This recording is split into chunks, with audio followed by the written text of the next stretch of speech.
उसके बाद मैं जब वापस आया तो उलझ गया। हाँ, आते ही सियासत में भी वकालत, सियासत, सियासत ख्वाहिश अंदर से थी। फिर जब सोचा कि कुछ टाइम दूं तो टाइम नहीं निकलता नहीं था।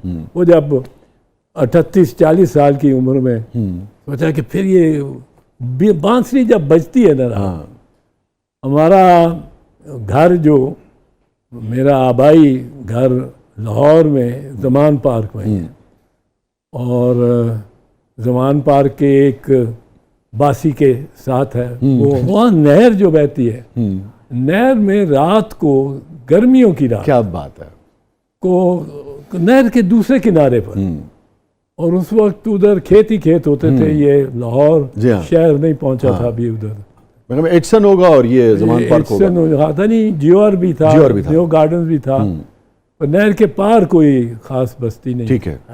वहाँ से रात को एक बांसुरी बजाने वाला बैठ जाया करता था, और वो जो नहर के से आती थी आवाज़, उसकी कूक जो आती थी, वो बड़ी दिल गुदाज थी। तो आपको तो वो बहुत ही, अगर बांसुरी से इतना आपको लगाव रहा, आपको तो गीत खास तौर पे पसंद होगा, सुन वंजली दी बिछली तान। कमाल का गीत, क्या बात है। मैडम नूरजहान छा जाती है, आपके गले में आती है, सुन वंजली दी मिठली तान तान मैं तो हो गई, मैं तो हो गई।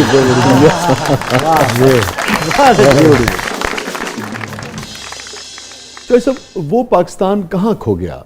आप क्या समझते हैं समाजी तौर पे पाकिस्तान जिस दौर की हम बात कर रहे हैं उससे पीछे गया है आज, या उससे आगे खड़ा है समाजी तौर पे? सियासत तो चलिए ऊंच नीच चलती रहती है, समाजी तौर पे बहुत पीछे चला गया, बहुत पीछे। 1980 की दिहाई से, जब से हमारी अफगानिस्तान की जंग में हम मुब्तला हुए, और यहाँ एक ख़ास सियासत हमारे पड़ोस में आ गई, जो इसमें पैसा बाहर से भी जो आया, वो रियाल आए और डॉलर आए, पाउडर भी आया सर, पाउडर भी आया बहुत, बिल्कुल।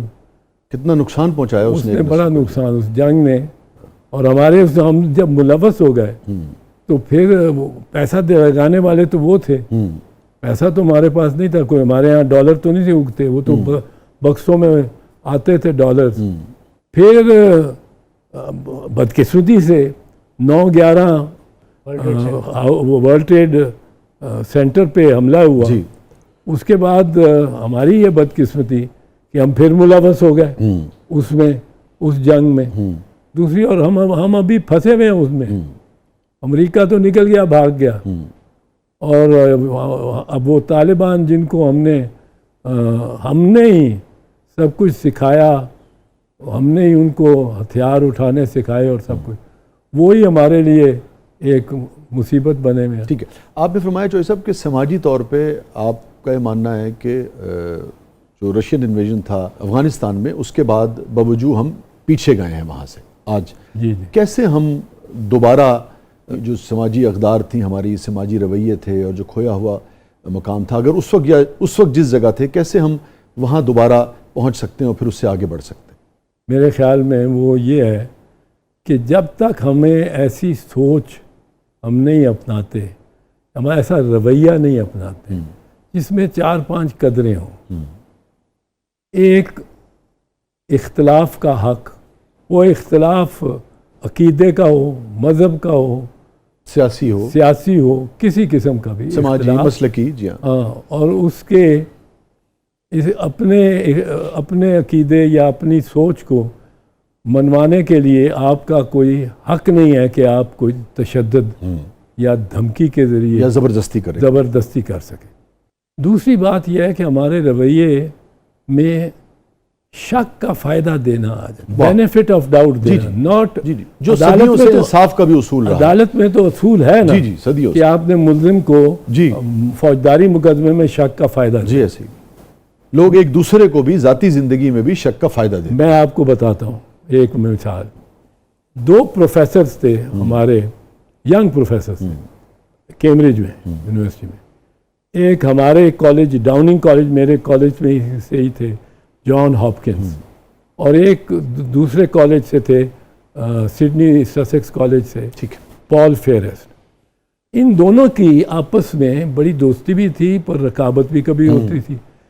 एक थ्योरी होती है इंटरनेशनल लॉ में, क्या क्या सलाहियत एक रियासत में आ जानी चाहिए जो लेट से बड़ी रियासत से टूट के एक अलहदा मुल्क बन रही है। अच्छा ठीक है, तो उसको कब रिकग्नाइज किया जाए ठीक है। कि दुनिया जी ठीक है, उसको रिकग्नाइज करके यूएन में भी ले ठीक आए।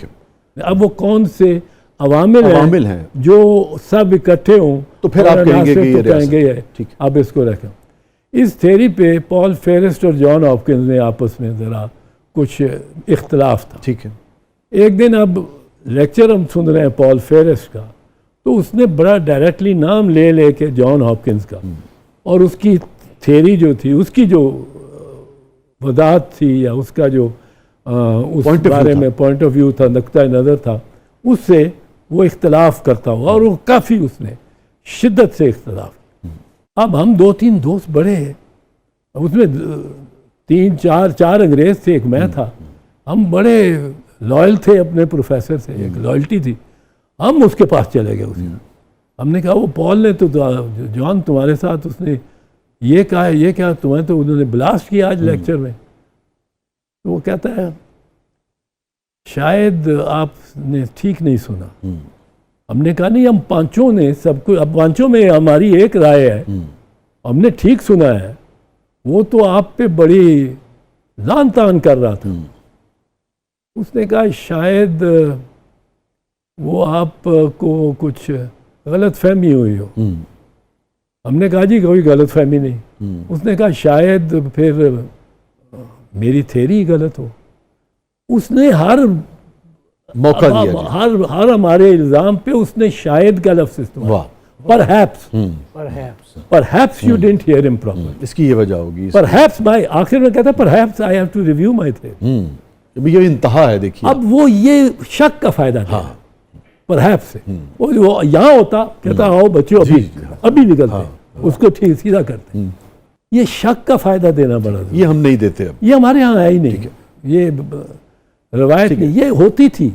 ये हमारी 70 का अशरा, 60 का अशरा, हम कभी ये नहीं सोचते थे अगर ये बीबी जा रही है किसी भाई के साथ या किसी मर्द के साथ, वो माल रोड चाहे अकेले में पैदल वो जा रहे हैं शाम के वक्त, हम कोई उसमें कोई लपक के उनको है क्या, एक बेनिफिट ऑफ डाउट सबको देते थे। ये दो चीजें हो गई। हमने अपनी नस्लों को जो हमारी जिम्मेदारी थी तालीम दी है। तालीम हमने अपने मुल्क में तो जो बेस्ट हाईएस्ट लेवल पे हमने MBBS करा दिया, डॉक्टर हो गया, इंजीनियरिंग करा दी, MSc इंजीनियरिंग, हमने उसको वकील में MA LLB बना दिया वकील। ये हम यहाँ ही जा सकते थे। हमने तालीम दी, तरबियत नहीं दी। हमारा डॉक्टर बना, वकील बना, और उसको टेक्निकली तो साउंड हो गया, टेक्निकली तो बड़ा साउंड हो गया, पर मॉरली इखलाकियात के तौर पे वो उससे जो क्लाइंट है, जो मौक्कल है, वो जलील भी उसके हाथों हो रहा है। वो डॉक्टर है, वो पेट कार्ड खोल के बाहर पैगाम भेजता है, पेट खुला है, 30,000 रुपये और फीस ले आके दे दो, फिर पेट बंद करेंगे। बंद करते करते कैंची में छुट देता है। इखलाकी तरबियत हमने नहीं की, नहीं तरबियत नहीं दी। और ये जो वकला बरादरी पे भी जुमले आपने कहे, आपकी मौजूदगी में तो मेरे ख्याल में हम पे कोई केस नहीं होगा।